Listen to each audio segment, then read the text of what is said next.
Oui, allô, bonjour. Bonjour, monsieur le journaliste. Voilà, merci de nous rejoindre dans cette édition. Vous êtes en ligne depuis Massissi. Je rappelle que vous êtes porte-parole du groupe de défense APCLS dirigé par le général autoproclamé Janvier Karaïri. Laisse-moi rappeler que vous bloquez l'avancée des rebelles du M23 dans la province du Nord Kivu comme du Sud Kivu.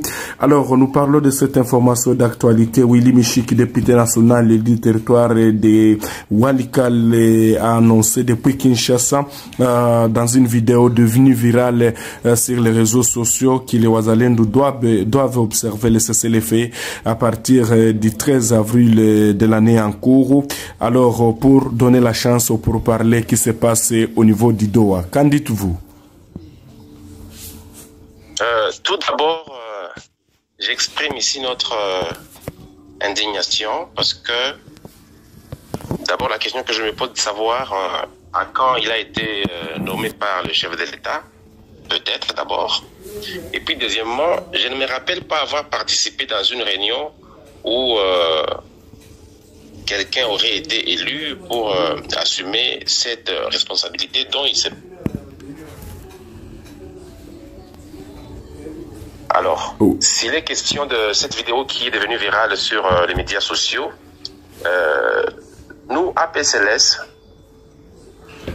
ça serait aberrant de parler de Wazalendo dans la partie Est sans pour autant donner une place qu'il faut au général Janvier Bingo Karaïri parce que il est parmi si pas le seul où il est parmi les très rares qui viennent de faire à peine 25 ans de lutte contre le velléité expansionniste du Rwanda. Alors, il occupe une place non négligeable. Alors, lancer un communiqué allant dans le sens de cesser le feu sans pour autant nous consulter au préalable, je pense que ça n'a pas effet sur tous nos combattants qui sont engagés sur les lignes de front. Est-ce qu'il y a le respect de ce cessez-le-feu annoncé par Willy Michiki sur le terrain, vous qui êtes à Massissi? Je rappelle qu'il y a 24 heures, nous venons de reprendre 4 entités dans le main de l'ennemi.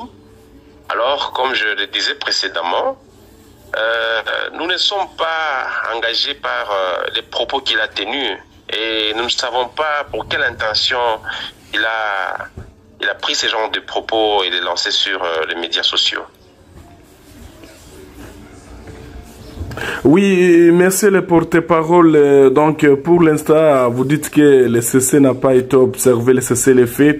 Alors, du côté de l'ennemi, comme ça, les combats se poursuivent. Alors, comment vos hommes se comportent sur le terrain? Mais monsieur le journaliste, ta maison est en train de prendre feu. Et puis le voisin te dit non, ne verse pas de l'eau sur ta maison afin d'éteindre le feu. Et tu vas observer en train de le regarder avec des yeux innocents. Mais non, mais je crois que tu dois passer à l'acte. Et tu dois chercher par tous les moyens comment éteindre les feux qui calcinent ta maison. Alors, nous sommes pratiquement en face du même problème. Il y a nos terres qui sont occupées par l'armée rwandaise. Mais voulez-vous que nous puissions croiser les bras alors que l'ennemi est en train de renforcer ses lignes matin, midi, soir. Et puis nous, on croise les bras. Mais nous, ça ne se comprend pas. Il n'y a aucune explication pour cela. Et donc, que le responsable des propos qu'il a tenus, ça n'engage que lui-même. Nous, nous sommes engagés sur le front et nous ne pouvons croiser les bras que quand nous verrons le retrait effectif de l'armée rwandaise. D'ailleurs, même je souligne que nous nous inscrivons dans la logique première du chef de l'État. Que le chef de l'État, il ne cesse de le répéter, disant qu'il ne pourrait jamais négocier avec l'M23. Oui, alors... Il est dit à maintes reprises. Et s'il faut parler avec le Rwanda, la condition, elle est une. Il faut le retrait immédiat de troupes rwandaises sur le sol congolais.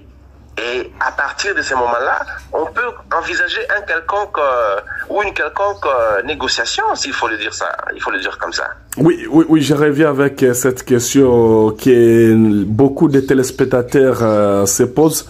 quelquefois vous reprenez les entités.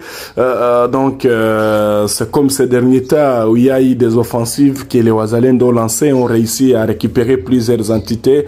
Mais quelquefois, on sait qu'il n'y a pas une grande résistance. Donc, dès que vous délogez l'ennemi, encore l'ennemi reprenne les entités. C'est quoi les problèmes? Qu'est-ce qui ne va pas? Ou est-ce que c'est une affaire de munitions? Dites-nous, monsieur le porte-parole.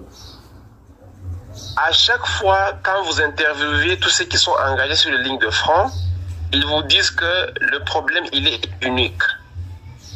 C'est le manque de munitions. Alors, vous êtes sans ignorer qu'il n'y a pas longtemps, le chef de l'État a fait une mise en place au niveau de l'administration militaire. Et donc, lui-même a compris qu'il y a ça ne va pas. Donc, nous estimons que le problème ou le souci qu'il faut régler, c'est encore au niveau de Kinshasa. Sinon, les combattants, nos jeunes patriotes, ils sont résolument engagés sur les lignes de front, ils sont motivés, ils sont déterminés et ils disent à chaque fois, Kinshasa, envoyez-nous le nécessaire. Le nécessaire, c'est la logistique. Et là, on voit l'armement, on voit les munitions et de produits alimentaires, s'il faut appeler ça comme ça.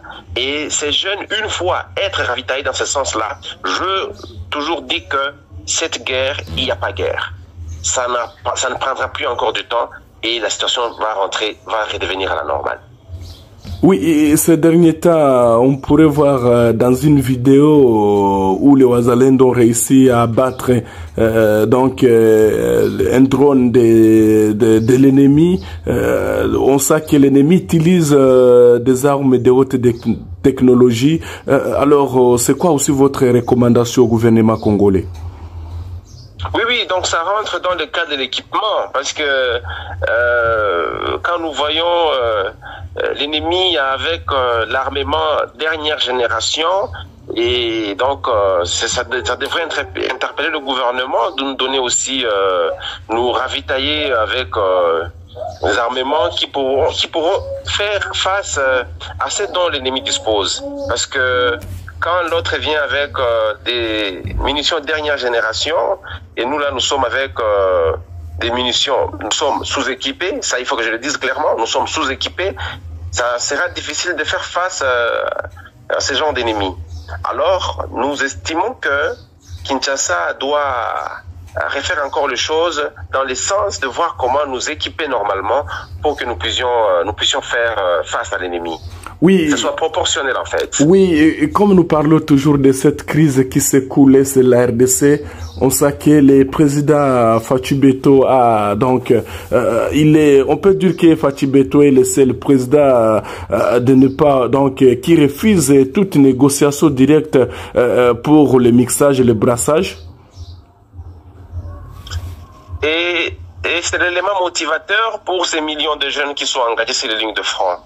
Et pour cela, nous sommes fiers de notre président parce qu'il est resté égal à lui-même depuis toutes ces années ou tout ce temps, depuis que ça a commencé, alors où ça a repris, il est resté égal à lui-même. Et donc pour cela, c'est ce qui nous donne la force et nous disons que nous avons cette obligation de défendre l'honneur de la patrie et justement la détermination, c'est notre chef de l'État. Oui, parce qu'on voyait dans les régimes passés, il suffisait que ces gens provoquent, on devrait les mixer, mais avec l'arrivée aux têtes du président Tshisekedi, il semble être déterminé pour éradiquer ce système. Oui, donc et pour cela nous sommes derrière lui, nous l'encourageons. Et là, ça sera la fierté pour toute la République. Donc, il n'est pas question de désarmer. Et aussi, il faut rappeler que nos ennemis, ils ne comprennent pas le langage des négociations. Parce que pour l'histoire, vous vous souviendrez qu'en 1994, le 6 avril, ils sont à Arusha le matin, mais à 18 h, ils ont abattu l'avion du président Abiyarimana, où il y avait 2 présidents et le Burundais. Alors, ce n'est pas aujourd'hui qu'ils vont comprendre le langage des négociations. Et donc, ce qu'ils nous ont arraché par force, ça serait utopique de croire qu'ils vont nous les retourner par la négociation. Et donc, nous devons nous lever et nous devons définir par tous les moyens comment ravir les ravir auprès de l'ennemi, parce que ce sont nos terres qui sont déjà sous administration rwandaise. Oui. Et pour cela, je crois que ça devrait motiver chaque jeune là où il est, et de voir comment on peut barrer route à ces agresseurs. Oui, certains des Congolais veulent intégrer ces mouvements rebelles. Quel est votre message que vous pouvez lancer à ces gens? Je ne sais pas s'ils sont déçus par quoi, mais ça n'a pas de justification prendre les armes contre son propre pays. Alors, je pense qu'ils devraient reprendre leur sens et se ranger du côté du bon côté de l'histoire. Et le bon côté de l'histoire, c'est notre côté. C'est nous qui défendons l'intégrité territoriale de notre pays. Et donc, je pense que ne donnons pas la chance, n'encourageons pas l'ennemi quand deux peuples sont camp pour venir renforcer le camp de patriotes pour que nous puissions nous lever comme un seul homme et bouter dehors l'ennemi. Oui, alors c'est quoi aussi les messages à la population qui met donc la confiance à son armée Wazalendo? J'estime que il n'y a pas lieu que la population puisse se décourager parce que c'est nous qui sommes sur la première ligne de front et nous ne sommes pas encore fatigués. Alors, le temps que les choses se fassent encore de manière meilleure au niveau de Kinshasa, et là je parle donc le renforcement et l'approvisionnement sur tout le plan, et quand Kinshasa pourra prendre ces choses-là en main normalement, il y aura changement de rapport de force sur le terrain et donc que la population garde son mal en patience. Nous sommes engagés sur les lignes de front et nous allons défendre l'honneur de notre mère patrie. Voilà, merci monsieur le porte-parole d'APCLS. Vous êtes sur notre chaîne en direct depuis Masisi. Merci beaucoup.